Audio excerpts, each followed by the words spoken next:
स्वामी विवेकानंद जी जब अमेरिका की यात्रा से लौट करके आए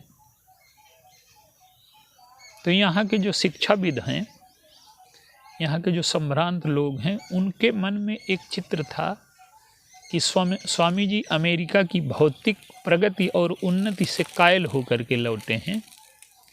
तो उन्होंने पूछा कि अमेरिका की जो शिक्षा व्यवस्था है वो कैसी है। तो स्वामी जी कहते हैं कि मेरे मन में ये दृढ़ विश्वास हो गया है कि हमसे वो बहुत पीछे हैं। भौतिक उन्नति ने उन्हें मानव की जगह मशीन बना दिया है। बाहर की तो प्रगति उनके जीवन में हो गई है, वस्तुओं का ढेर लग गया है, संग्रह बहुत हो गया है, सुख सुविधाएं इकट्ठा हो गई हैं, पर जो अंतःकरण की शक्ति, अंतःकरण की भावनाएं और अंतःकरण के विवेक पर जो नियंत्रण रखती है शिक्षा और संस्कार, वो उनके जीवन में नहीं है। वो मनुष्य न रह करके मशीन हो गए। तो शिक्षा क्या करती है कि हमारी शक्ति और हमारे विवेक पर नियंत्रण रखती है।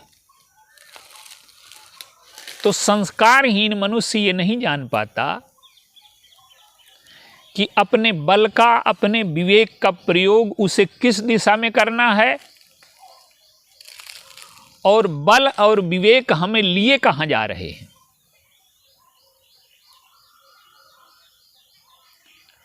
तो वो कहते हैं, विवेकानंद जी कहते हैं कि हमारा जो भारत है उनसे बहुत आगे है।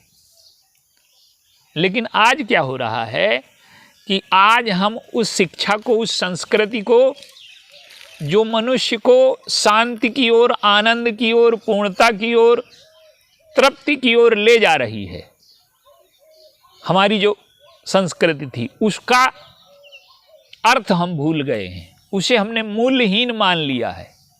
और आज क्या हुआ है कि जो लोभ, अपार लोभ है, हम उसके चंगुल में फंस गए हैं। तो हमारी जो सारी शक्ति है, हमारा जो सारा विवेक है, वो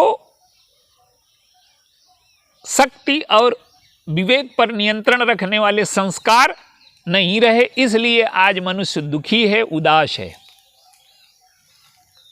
उसके जीवन में प्रगति तो बहुत हुई है, पर जीवन से सुख, शांति, आनंद, प्रसन्नता चली गई है। तो जो हमारी शिक्षा है, जो हमारे संस्कार हैं, अगर हम उनको नहीं बचा पाए आज, तो हम मनुष्य की जगह मशीन हो जाएंगे। और आधुनिक युग की सबसे बड़ी समस्या ये है कि इस शिक्षा ने मनुष्य की संवेदनशीलता को मार दिया है। और अगर मनुष्य से संवेदना मर गई तो वो पशु भी नहीं रह गया, वो मशीन हो गया। मशीन काम करने में बड़ी निपुण होती है, बड़ी दक्ष होती है, लेकिन उसमें कोई संवेदनाएं नहीं होती। तो आज हमारे जीवन में सबसे बड़ी जो आवश्यकता है वो संवेदना की है। और ऐसी शिक्षा जो मनुष्य की संवेदना को मार दे, उसके शक्ति और विवेक पर नियंत्रण न रख सके, ऐसी शिक्षा मनुष्य के लिए आत्मघाती है। और आज यही हो रहा है। बोलिए सियावर।